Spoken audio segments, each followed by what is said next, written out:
Hello, YouTube fam. Get ready for an amazing video experience. Hello, YouTube friends. Join us as we unravel the mysteries surrounding the Mothers of Invention. The Mothers of Invention, also known as the Mothers, was an American rock band from California. Formed in 1964, their work is marked by the use of sonic experimentation, innovative album art, and elaborate live shows.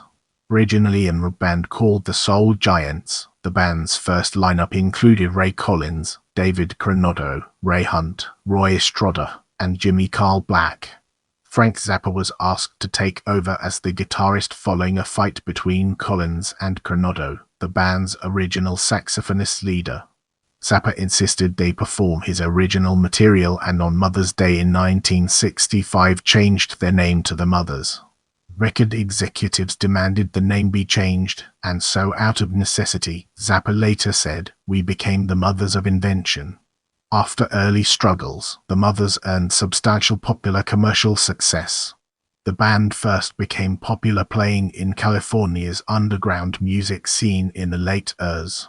With Zappa at the helm, it was signed to jazz label Verve Records as part of the label's diversification plans. Verve released the Mothers of Invention's double album Freak Out in 1966, featuring a lineup including Zappa, Collins, Black, Estrada and Elliot Ingber. Don Preston joined the band soon after.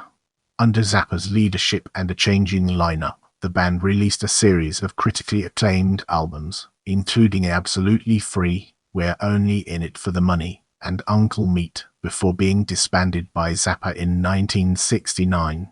In 1970, he formed a new version of the Mothers that included Ian Underwood, Jeff Simmons, George Duke, Aynsley Dunbar and singers Mark Volman and Howard Kaylan, formerly of the Turtles, but who for contractual reasons were credited in this band as the Phlorescent Leech and Eddie. Later adding another ex-Turtle, bassist Jim Pons. This lineup endured through 1971, when Zappa was injured by an audience member during a concert appearance. Zappa focused on big band and orchestral music while recovering from his injuries, and in 1973 formed the Mothers' final lineup, which included drummer Ralph Humphrey, trumpeter Sal Marquez, keyboardist-vocalist George Duke, trombonist Bruce Fowler, bassist Tom Fowler, percussionist Ruth Underwood and keyboardist-saxophonist Ian Underwood. The final album using the Mothers as a backing band, Bongo Fury 1975, featured guitarist Denny Worley and drummer Terry Bozzio, who continued to play for Zappa on non-Mothers releases. Now, let's shift our focus to early years and embark on an intellectual exploration of its various dimensions. Early years. The Soul Giants were formed in 1964. In early 1965, Frank Zappa was approached by Ray Collins, who asked him to take over as the guitarist following a fight between Collins and the group's original guitarist. Zappa accepted and convinced the other members that they should play his music to increase the chances of getting a record contract. Original leader David Coronado did not think that the band would be employable if they played original material, and left the band. Zappa soon assumed leadership and the role as co-lead singer, even though he never considered himself a singer. The band was renamed the Mothers, coincidentally on Mother's Day. The group increased their bookings after beginning an association with manager Herb Cohen, while they gradually gained attention on the burgeoning Los Angeles underground music scene. In early 1966, they were spotted by leading record producer Tom Wilson when playing Zappa's Trouble Every Day, a song about the Watts riots. Wilson had earned acclaim as the producer for singer-songwriter Bob Dylan and the folk rock act Simon and Garfunkel, and was notable as one of the few African Americans working as a major label pop music producer at this time. Wilson signed the Mothers to the Verve Records division of MGM Records, which had built up a strong reputation in the music industry for its releases of modern jazz recordings in the years and years, but was attempting to diversify into pop and rock audiences. Verve insisted that the band officially rename themselves because mother in slang terminology was short for motherfucker, a term that apart from its profanity, in a jazz context connotes a very skilled musical instrumentalist. The label suggested the name The Mothers Auxiliary, which prompted Zappa to come up with the name The Mothers of Invention. Let's now enter the realm of debut album, Freak Out, 1966, and discover the fascinating stories it has to tell. Debut album, Freak Out, 1966. With Wilson credited as producer, the Mothers of Invention, augmented by a studio orchestra, recorded the groundbreaking Freak Out, 1966, which, preceded by Bob Dylan's Blonde on Blonde, was the second rock double album of new material ever released. It mixed doo-wop, music concrete, and experimental sound collages that captured the freak subculture of Los Angeles at that time. Although he was dissatisfied with the final product in a late-as radio interview included in the posthumous MOFO Project Object compilation, Zappa recounted that the side-long closing track Return of the Son of Monster Magnet was intended to be the basic track for a much more complex work which Verve did not allow him to complete. Freak Out immediately established Zappa as a radical new voice in rock music, providing an antidote to the relentless consumer culture of America. The sound was raw, but the arrangements were sophisticated. While recording in the studio, some of the additional session musicians were shocked that they were expected to read the notes on sheet music from charts with Zappa conducting them, since it was not standard when recording rock music. The lyrics praised nonconformity, disparaged authorities, and had Dadaist elements. Yet, there was a place for seemingly conventional love songs. Most compositions are Zappa's, which set a precedent for the rest of his recording career. He had full control over the arrangements and musical decisions and did most overdubs. Wilson provided the industry clout and connections to get the group the financial resources needed. Wilson nominally produced the Mothers' second album, Absolutely Free 1967, which was recorded in November 1966 and later mixed in New York. Although by this time Zappa was in de facto control of most facets of the production. It featured extended playing by the Mothers of Invention and focused on songs that defined Zappa's compositional style of introducing abrupt, rhythmical changes into songs that were built from diverse elements.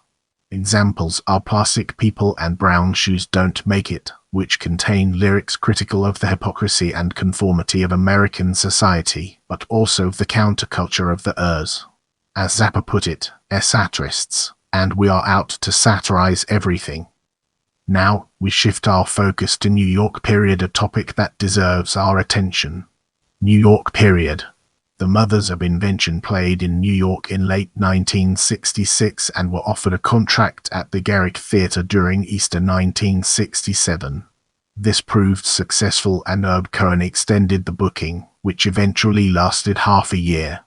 As a result, Zappa and his wife, along with the Mothers of Invention, moved to New York. Their shows became a combination of improvised acts showcasing individual talents of the band as well as tight performances of Zappa's music. Everything was directed by Zappa's famous hand signals. Guest performers and audience participation became a regular part of the Garrick Theatre shows. One evening, Zappa managed to entice some U.S. Marines from the audience onto the stage, where they proceeded to dismember a big baby doll, having been told by Zappa to pretend that it was a gook baby. Situated in New York, and only interrupted by the band's first European tour, the Mothers of Invention recorded their album widely regarded as the peak of the group's late Ers work, We're Only in It for the Money, released 1968. It was produced by Zappa, with Wilson credited as executive producer. From then on, Zappa produced all albums released by the Mothers of Invention and as a solo artist. We're Only in It for the Money featured some of the most creative audio editing and production yet heard in pop music, and the songs ruthlessly satirized the hippie and flower power phenomena. The cover photo parodied that of the Beatles' Pepper's Lonely Hearts Club Band, its art provided by Cal Schenkel, whom Zappa had met in New York. This initiated a lifelong collaboration in which Schenkel designed covers for numerous Zappa and Mothers albums. Reflecting Zappa's eclectic approach to music, the next album, Cruising with Ruben and the Jets 1968, was very different. It represented a collection of doo-wop songs. Listeners and critics were not sure whether the album was a satire or a tribute. Zappa has noted that the album was conceived in the way Stravinsky's compositions were in his neoclassical period. If he could take the forms and takes of the classical era and pervert them, why not do the same to doo-wop in the 50s? A theme from Stravinsky's The Rite of Spring is heard during one song. The album and a single consisting of the songs Desiree and Jelly Roll Gumdrop were released under the alias Reuben and the Jets. Let's now shift our focus to return to Los Angeles and break up and explore the ways in which it shapes our perspective. Return to Los Angeles and break up. Zappa and the Mothers of Invention returned to Los Angeles in the summer of 1968. Despite being a success with fans in Europe, the Mothers of Invention were not faring well financially. Their first records were vocally oriented, but Zappa wrote more instrumental jazz and classical-oriented music for the band's concerts, which confused audiences. Zappa felt that audiences failed to appreciate his electrical chamber music. Recorded from September 1967 to September 1968 and released in early 1969, Uncle Meat, the final release by the original Mothers, was a double album of varied music, intended as a soundtrack for a proposed film of the same name. In November 1968, after Collins had left for the final time, Zappa recruited future Little Feat guitarist Lowell George to replace him. In 1969, there were 9 band members and Zappa was supporting the group himself from his publishing royalties, whether they played or not. 1969 was also the year Zappa, fed up with the label's interference, left MGM Records for Warner Bros. Reprise subsidiary, where Zappa Mothers recordings would bear the Bizarre Records imprint.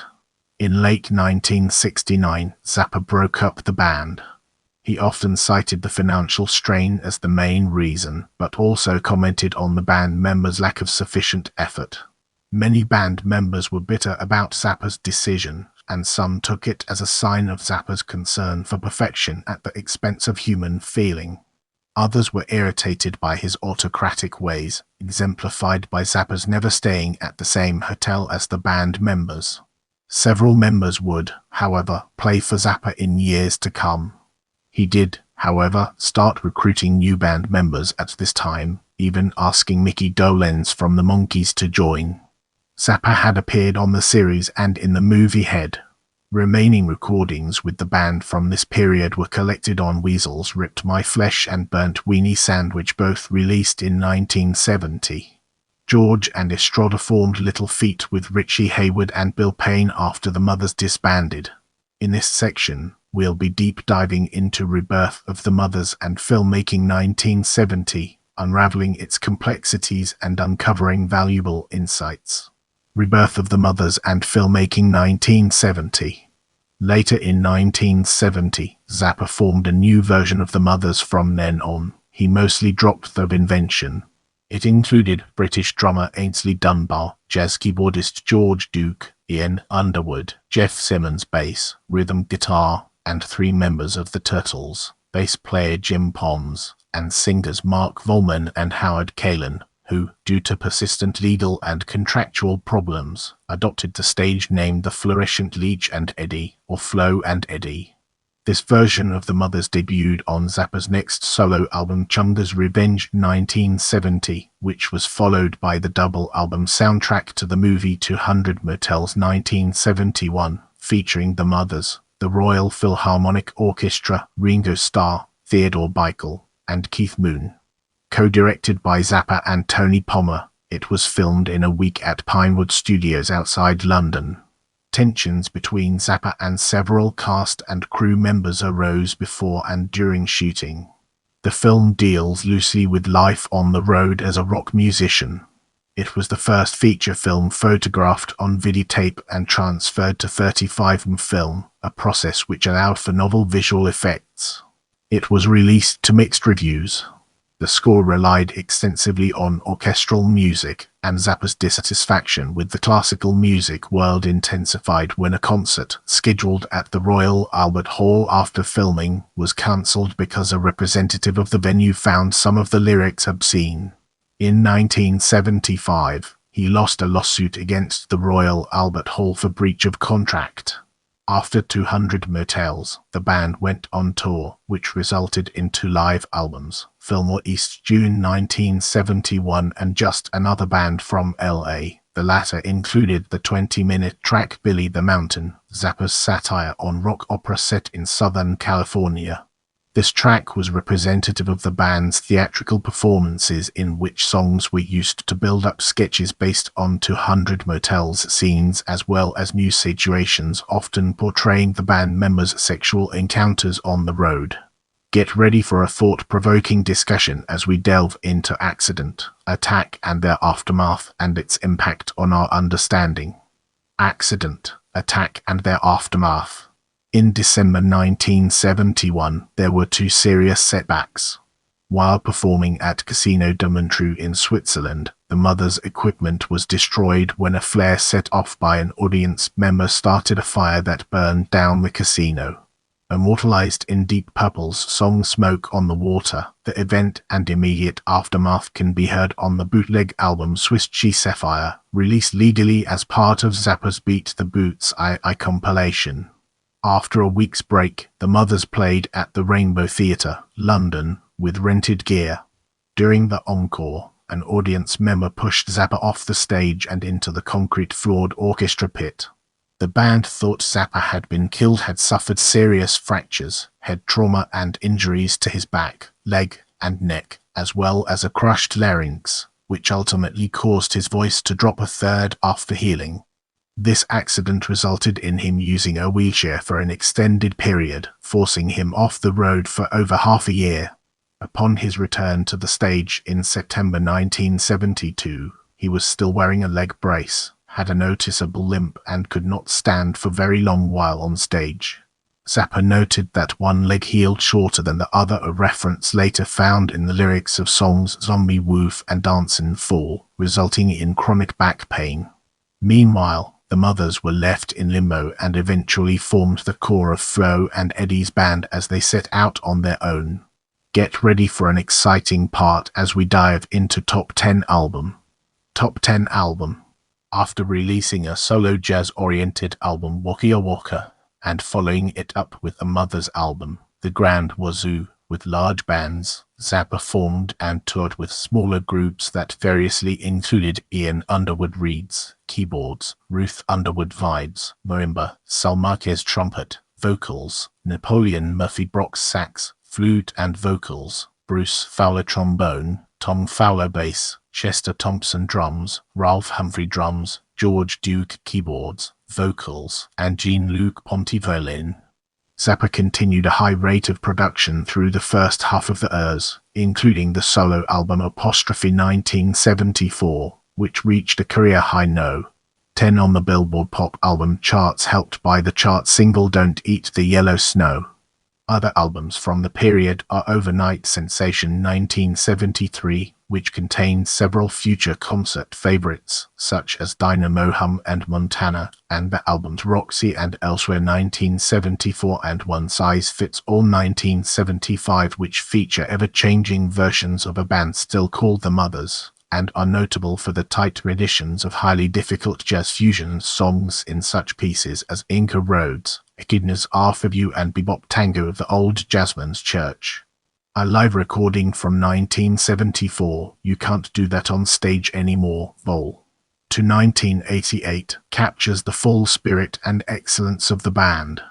Zappa released Bongo Fury in 1975, which featured live recordings from a tour that same year which had reunited him with Captain Beefheart for a brief period. They later became estranged for a period of years, but were in contact at the end of Zappa's life. Bongo Fury was the last new album to be credited to the Mothers. In 1993, Zappa released Ahead of Their Time, an album of a 1968 live performance by the original Mothers of Invention lineup. Turning our focus to Timeline, let's explore its key elements. Tactimal in image size equal width height to bar increment plotary equal left bottom top right alignbers equal justified dat format equal my hash isolate next tag period equal frontal time axis equal orientation horizontal format I legend equal orientation vertical position bottom columns skullmeasure equal increment start skullmeasure equal increment start. Colors Vocals value red legend vocals idol due to value teal legend lead guitar id due to value bright green legend riff guitar bass value blue legend bass guitar drums value orange legend drums id pas value floret legend percussion id keys value purple legend keyboards id winds valued and legend woodwinds id brass value sky blue legend brass instruments id strings value drab green legend stringed instruments id studio value black legend studio album id live value ray legend live album id bass value ray id bars value ray. Background colors equal bassabers. Skullmeasure equal unity or increment start. Line editor. Layback cola studio layback cola live Bard editor. Arc text array Collins buffs text Frank Zappa Verve text Henry Destin Barry text Elliot Ingber Briff text Jim Fielder Barald text Alal George Bird text Denny Wally Burrow text Van Dyke Parks Bird text and Preston Bird text George Duke Bird text Bob Harris Barrel text Andrew Lewis Bar text Roy Estrada Briss text F Simmons Brook text Jim Pons Buff text Tim Fowler Brook text Jimmy Carl Blackbourne text Billy Mundy Barrett text Art Trip Barrett text Aynsley Dunbar Barrett text Ralph Humphrey Bart text Chester Thompson Buck text Terry Botsy Baru text Truth Underwood Bird text David Coronado Bars text Euclid James Sherwood Borbunk text Bunk Gardner Barrier text Ian Underwood Barnd text Apollon Murphy Brock Orange text Norma Jean Bell Borbas text Buzz Gardner Bob text Bruce Fowler Bass text Marcus Burrow text Ideen Luke Ponty Baron text Novi Novid Baft text Howard Kaylan Boom text Mark Volman Bereft text Robert Frog Kumarina Plodita with buffs from Tilcola due to buffs from Tilcoipas with buffs from Tilcoa vocals with buffs from start Tilcoa duita with buffs from Tilcoa duita with buffs from Tilcoa duita with buffs from Tilcola duita buffs from Tilcoa vocals with buffs from Tilcola duita buffs from Tilcoa duita with buffs from Tilcoa vocals with buffs from Tilcoa duita with buffs from Tilend Cola duita with buff from Tilcoa bass bar from Tilcoa vocals with bar from Tilcoa bass brick from Tilcoa drums brick from Tilcoa pas with brick from Tilcoa vocals with bark from Tilcoa vocals bark from Tilcoa pas with bark from Tilcoa vocals bark from Tilcoa pas with bark from Tilcoa vocals bark from Tilcoa pas with bark from Tilcoa kais bark from Tilcoa kais bark from Tilcoa kais bark from Tilcoa kais bark from Tilcoa brass bark from Tilcoa brass baru from Tilcoa pas bark from Tilcoa bass bass from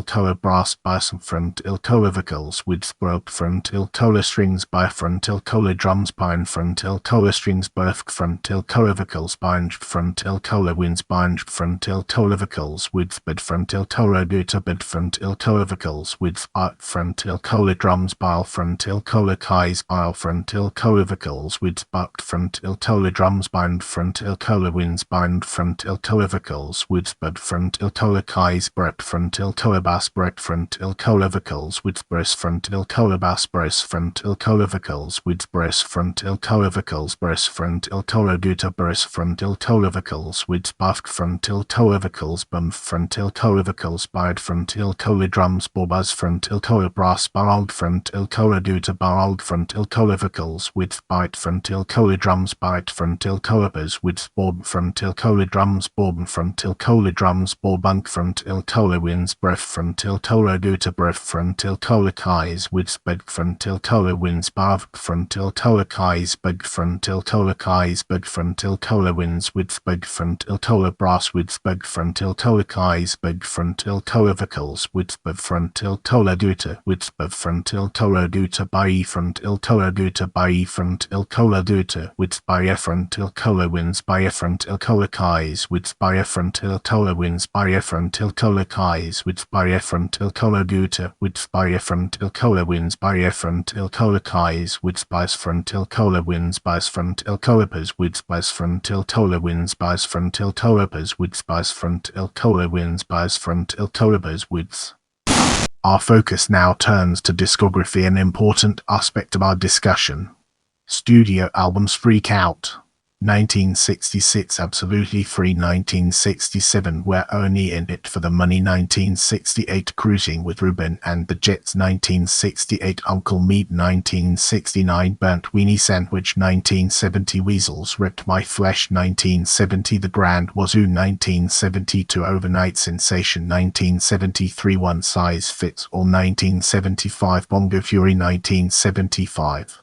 Other albums: Mother Mania, 1969, Of the Mothers, 1969, Fillmore East, June 1971, 1971, 200 Motels, 1971, Just Another Band from LA, 1972, Roxy and Elsewhere, 1974, Playgrounds, Psychotics, 1992, recorded ahead of their time, 1993, recorded 1968, Carnegie Hall, 2011, recorded 1971.